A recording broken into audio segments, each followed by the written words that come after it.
اب یہ چیز اسٹیبلش ہو چکی ہے کہ دماغ جو ہے یہ عقل کا منبع ہے، سوچنے کا، سمجھنے کا منبع جو ہے یہ عقل ہے، اور عقل جو ہے یہ دماغ کے اندر ہے، دل اس کا مسکن نہیں ہے۔ تو قرآن حکیم پھر کیوں اتنی بڑی سائنٹیفک غلطی کرتا ہے بقول ان کے؟ دیکھیے، سائنس صرف میٹیریل چیزوں سے بحث کر سکتی ہے۔ وہ چیزیں جن کی حقیقت میٹیریل نہیں ہے، مثلا روح، یہ کوئی میٹیریل شے نہیں ہے۔ ہمارا جسم یہ ایک میٹر کا معاملہ ہے، ورلڈ آف میٹر سے متعلق ہے۔ ہمارے جسم کے سارے فنکشنز جو ہیں وہ سائنس ریویل بھی کر سکتی ہے، ڈسکس بھی کر سکتی ہے، بحث بھی کر سکتی ہے، اور صحیح فیصلے بھی دے سکتی ہے۔ لیکن یہ بات میں نے بڑی وضاحت کے ساتھ بیان کی ہے، اس کے لیے شاید آپ کو میری کچھ چھوٹی چھوٹی چیزیں پڑھنی پڑیں گی۔ قرآن مجید کے مطالعے سے جو مجھے معلوم ہوا وہ یہ ہے کہ انسان در حقیقت ایک کمپوزٹ بینگ ہے۔ اس میں دو وجود جمع ہیں، ایک میٹیریل ہے جو حیوانی ہے، تو تمام کے تمام جتنے حیوانی انسٹنکٹس ہیں وہ ہمارے اندر موجود ہیں، کھانے کو چاہیے، اور جو اینیمل انسٹنکٹس ہے، کچھ آرام بھی چاہیے، کچھ بقائے نسل جو ہے تسلسل کے لیے وہ بھی کچھ چیزیں رکھ دی گئی ہیں وغیرہ وغیرہ، تو یہ پورا انسان ہے۔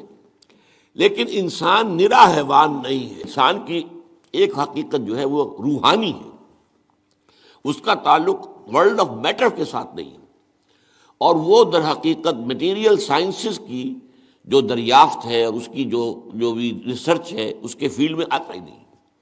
وہ روح کا مرکز در حقیقت قلب ہے، یہ روح ہے در حقیقت، اور یہ کمپلیٹ پرسنالٹی ہے ان اٹ سیلف، انویزیبل ہے، دیکھی نہیں جا سکتی، لیکن یہ ہے کہ یہ در حقیقت، اور اس کی تخلیق ہمارے ان جسموں کی تخلیق سے بہت پہلے ہوئی تھی، بہت پہلے، یعنی جس کو کہ یہ کہتے ہیں بگ بینگ۔ بگ بینگ سے میٹر اور میٹیریل یونیورس جو ہے اس کا آغاز ہوا ہے۔ پرائر ٹو دیٹ فرشتے اور ارواح انسانیہ اس سے پہلے پیدا کیے گئے، اور وہ نور سے پیدا کیے۔ انہی دنوں میں میں نے حدیث کے درس کے ضمن میں بھی اس کی تفصیل بیان کی، حدیث نمبر 4 جو 40 نبوی میں ہے۔ تو یہ روح اور حیوان میں جسم کا اور اس کے ساتھ جان بھی، حیوان تب بنتا ہے جبکہ وہ انسان، وہ جو اس کا جسم اور جان دونوں نے سمجھے۔ عام مغالطہ ہمارے ہاں یہ ہے کہ یہ روح کے معنی ہے جان، نہیں، جان تو کتے میں بھی ہے، بلے میں بھی ہے، جان تو گھاس کا جو لگا ہوا ہے پتا، اگر وہ کٹا ہوا نہیں ہے اپنی جڑ سے تو اس میں بھی جان ہے۔ تو جان تو آپ کو معلوم ہے ہر شے کے اندر موجود ہے۔ اور یہ جو حدیث میں آتا ہے کہ جب رحم مادر میں امبریو جو ہے 120 دن کا ہوتا ہے تب اس میں روح پھونکی جاتی ہے، یعنی اس سے پہلے جو ہے 120 دن تو کیا وہ بے جان تھا؟ اب ظاہر بات ہے ڈاکٹر صاحب سے بڑھ کر کون جانے گا اس کو کہ وہ تو جو سپرمیٹوزوون تھا وہ بھی جاندار تھا، جو اووم آیا تھا ماں کا فیلوپین ٹیوب کے اندر وہ بھی جاندار تھا، دونوں کے ملاپ سے زائگوٹ بنا وہ بھی جاندار ہے۔ اور یہ ایک جو ہے نشو و نما پا رہی ہے چیز جو کہ زندگی کی سب سے بڑی علامت ہے، وہ جو ہے 120 دن تک اس نے ڈیولپمنٹ کی ہے، جس کو قرآن مجید کہتا ہے نطفہ ہے، پھر نطفے کے بعد جو ہے وہ مضغہ ہے، علقہ ہے، ان ساری سٹیجز کے بعد پھر روح پھونکی جاتی ہے۔ وہ روح ہے در حقیقت کہ جو بہت آغاز میں پیدا کر دی گئی تھی، اور اس کے بعد اس کو ایک نیند سلا دیا گیا۔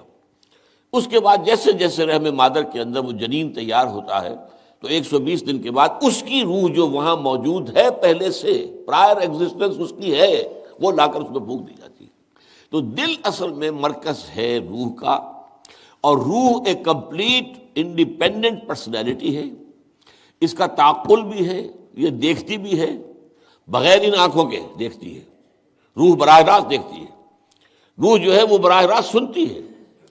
اور آج ہمارے ہاں ڈاکٹر صاحب بھی اس کی تائید کریں گے، جو ایکسٹرا سینسری پرسیپشن کا تصور آیا وہ کہاں سے آیا؟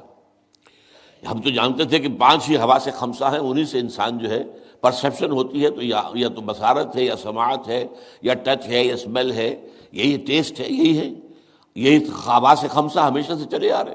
یہ ایکسٹرا سینسری پرسیپشن کہاں سے آیا؟ تو معلوم ہوا کہ اب تسلیم کیا جا رہا ہے کہ کچھ ہیں صحیح چینلز دوسرے بھی جو انویزیبل چینلز ہیں، اور ان کا تعلق جو ہے وہ دل کے ساتھ ہے، اور دل جو ہے وہ در حقیقت وہ ہے مقام روح کا. تو یہ روح اور جسم یا حیوان مل کر انسان بنے. ایک آدمی ایک چیز سوچتا ہے مگر اس کی باڈی پہ اس کے اثرات ظاہر نہیں ہوتے، تو اس سوچنے کو سوچنا نہیں کہتے. قرآن چونکہ آپ کو پریکٹیکل لائف کی طرف لے کر آتا ہے، پریکٹیکل زندگی کی طرف لے کر آتا ہے، تو قرآن یہ کہتا ہے کہ ان کے دل نہیں سوچتے. کیا مطلب؟